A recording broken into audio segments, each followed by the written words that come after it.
We currently have a 400 which is pushed into these pins, which I'll show you how to remove very easily.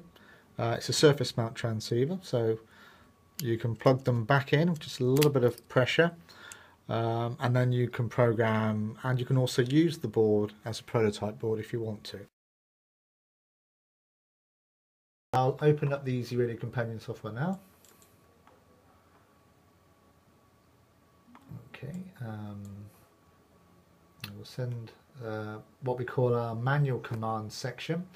This is the T3 command. If you're familiar with easyRadio and you've used these commands before, you'll know that the T3 command returns the firmware value of the transceiver or receiver or transmitter that you've got plugged into the boards.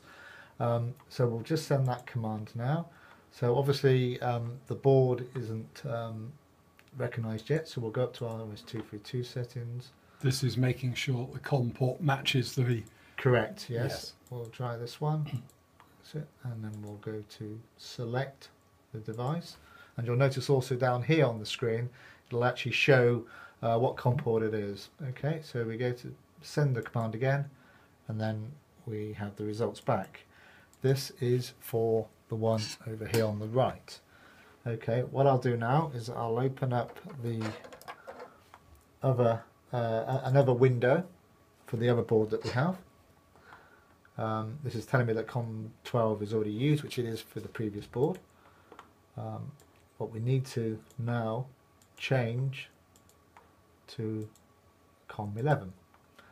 So I'll store that and then exit, go back to the settings, select device 1, and then I send the command, and then that one's on board. Okay, so once we've both discovered both the boards and we've got two windows open, we can then go to the communications test window, okay, which is here and on here. There's obviously a bit of rubbish in there which I will delete. Okay, now we can type in here a message, say Eric says hello, and then I'm going to transmit this on a 1 second, so it will continue to send it. On the window over here, you'll see it'll start to appear. Also, interestingly, it'll say there'll be a count on each message, so that's quite useful if you're testing packets of data that are going, bytes of data going each time. So you can see if you go out of range, you may lose one, and you can come back and check and see that the counter's not heard it. Richard, you're going to tell us about the commands that we can send to the modules to configure them. Yes, certainly. First of all, you'll notice also on the top of the easyRadio companion software there are tabs that indicate which module in our series of easyRadio that you can use. For example, we're using the ERIC modules, so ideally you need to select the ERIC modules. We do this because the modules themselves, certain commands are only used in certain modules, right. And that prevents you from sending a command from maybe one of our older modules that isn't used in ERIC. Okay, so first of all, select the ERIC module.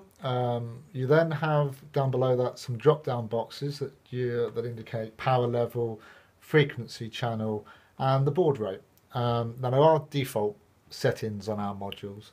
However, if you do play around and you forget which channel you've put it on or what power rating you have, if you go to the frequency channel drop-down box and you select, for example, for channel, the question mark at the end, and you can type these into the manual box as well, and then press update, you'll see the command that's come back from it is 0, which is the default channel for us on that one. If you want to do the power level, you can do the same. There's also a question mark on the power channel, and update.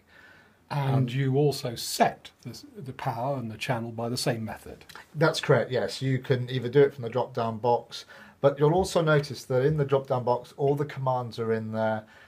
You can also type that same command in the enter menu. And also, if you write your own application, you can do those commands. Now, of course, this is all to do with the easyRadio app that's built into ERIC.